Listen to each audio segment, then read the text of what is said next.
Hey, this is Greg Shields, and you've found the ninth and final course in my learning path on installing and managing Citrix virtual apps and desktops, also known as CVAD.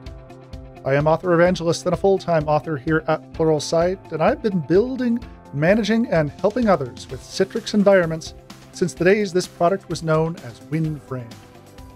The instructional design thesis for this learning path has always been to learn on premises and then translate what we've learned to Citrix Cloud.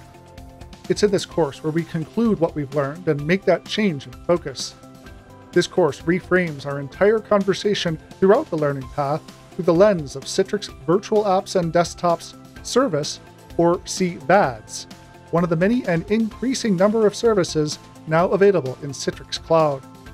In this ninth and final course, we'll begin by introducing Citrix Cloud and the Citrix Virtual Apps and Desktops service.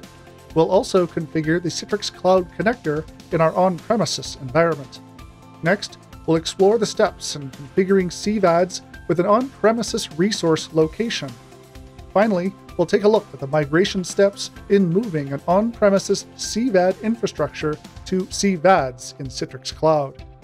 If you've just been tasked with building a new Citrix Virtual Apps and Desktops environment, this course is your next stop in brushing up on those skills for success.